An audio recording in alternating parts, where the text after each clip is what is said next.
O Supremo Tribunal Federal forma maioria pela cassação da deputada federal Carla Zambelli. O Supremo Tribunal Federal condenou Carla Zambelli por 10 anos de prisão por invasão, ela e o hack ao Conselho Nacional de Justiça. Walter Delgatti Neto foi condenado a 8 anos de prisão. A primeira turma do Supremo Tribunal Federal, STF, formou maioria de votos para condenar a deputada federal Carla Zambelli pelo PL de São Paulo, 10 anos de prisão. Tudo aconteceu porque, segundo o STF, Carla Zambelli contratou Walter Delgatti Neto, que é um hack para invadir o sistema do Conselho Nacional de Justiça, aonde, segundo o STF, foi expedido um mandado de prisão de Alexandre de Moraes. O que pode acontecer é que, se Carla Zambelli for presa, consequentemente perderá o mandato. Além da prisão, Moraes determinou que Carla Zambelli... A primeira turma do Supremo Tribunal Federal formou maioria hoje pela derrubada da manobra na Câmara a favor do deputado Alexandre Ramagem. A posição do Supremo confronta a decisão da Câmara de sustar toda a ação penal contra Ramagem e confirma que a ação dos congressistas não tem poder de paralisar o processo contra os outros réus, como, por exemplo, o ex-presidente Jair Bolsonaro. O ministro Alexandre de Moraes, relator do caso, votou contra a paralisação de toda a ação penal contra o deputado. Ele foi acompanhado pelos outros ministros da turma, Cristiano Zanin, Luiz Fux e Flávio Dino. Vamos lembrar, Ramagem é réu por, segundo a Procuradoria-Geral da República, integrar o núcleo central do grupo que planejou um golpe de Estado no fim de 2022 para manter Bolsonaro na presidência da República. Bom, vou chamar para cá Leonardo Sakamoto, que hoje não está aqui comigo no estúdio, está à distância. Meu colega Sakamoto, bem-vindo. Boa tarde para você. E essa decisão já esperada, né, do STF em relação ao Ramagem e sobre o Bolsonaro também. Boa tarde. Boa tarde, Diego. Boa tarde para todos e todas que acompanham a gente aqui no All News, segunda edição. A decisão era esperada. O Supremo Tribunal Federal já tinha dado essa indicação, Diego. Já tinha falado que ele iria, na verdade, simplesmente deixar claro que essa decisão, essa manobra, ela batia de frente com a Constituição, com o artigo 53 da Constituição, que trata da imunidade parlamentar, e no seu parágrafo 3º, é claro, a falar que, olha, meus amigos, minhas amigas, isso vale para crimes cometidos, ou seja, está excluído disso os crimes cometidos antes da diplomação, né, do parlamentar. A diplomação ocorreu em dezembro do ano passado. Ora, só para lembrar para todo mundo, né, que o bolsonarismo nos últimos tempos tem tentado fazer crer que o golpismo foi apenas o 8 de janeiro, foi apenas a invasão e depredação na sede dos três poderes em 8 de janeiro de 2023, e não foi.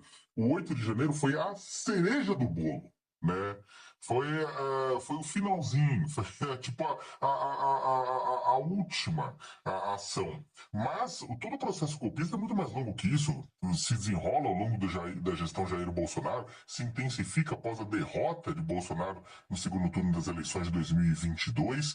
Né? Houve de tudo, plano para matar presidente eleito e vice-presidente, ministro do Supremo, houve envolvimento de general, houve muita coisa que aconteceu para além do 8 de janeiro, muito antes da diplomação.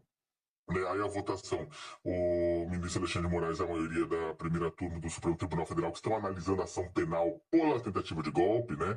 O que eles falaram? Falaram, olha, ficaria de fora, ou seja, a Câmara pode suspender, né, o trâmite, né, com relação a dois crimes, né, que são as questões relacionadas exatamente ao 8 de janeiro de 2023, né? Ou seja, crimes relacionados à questão do dano patrimonial, né? Esta parte é a parte que ficou de fora, né? A questão do dano patrimonial, da deterioração do patrimônio tombado, né? Só que, ou seja, sendo mais específico, né? Vou até ler aqui, eu estava procurando dano qualificado pela violência e grave ameaça contra o patrimônio da União, né? Com considerável prejuízo da vítima e deterioração do patrimônio tombado. Agora, golpe de Estado, dissolução violenta do Estado Democrático de Direito e organização criminosa com violência ficou de fora porque seria crimes que ele teria cometido antes da diplomação, né? Aí você pergunta, tá bom, Por que todo esse furdúncio, se está tão claro na Constituição assim? Eu até deixo para os meus colegas juristas para poder falar sobre a questão judicial, mas eu vou falar rapidamente da questão política, né? O que acontece é que o bolsonarismo soltou um vai que cola lá no Congresso Nacional, articulou isso para gerar desgaste, é claro, um desgaste muito claro para o Supremo Tribunal Federal, né? E para também vender o Jair Bolsonaro com a peste de injustiçado. Eu falei já aqui ontem, né? Se vender como injustiçado nesse processo inteiro, se vender internacionalmente como perseguido e injustiçado, isso ajuda, inclusive, na hora da fuga, não é mesmo? Agora, do lado do Centrão, ninguém fez isso por conta do sorriso do Ramagem, dos belos olhos do Jair, de maneira alguma. Eles mandam com isso um recado para o Supremo Tribunal Federal, né, em um momento que o Supremo começa, com base nas investigações da Polícia Federal, olhar para os desvios, as denúncias de desvio, de corrupção envolvendo envio de emendas parlamentares.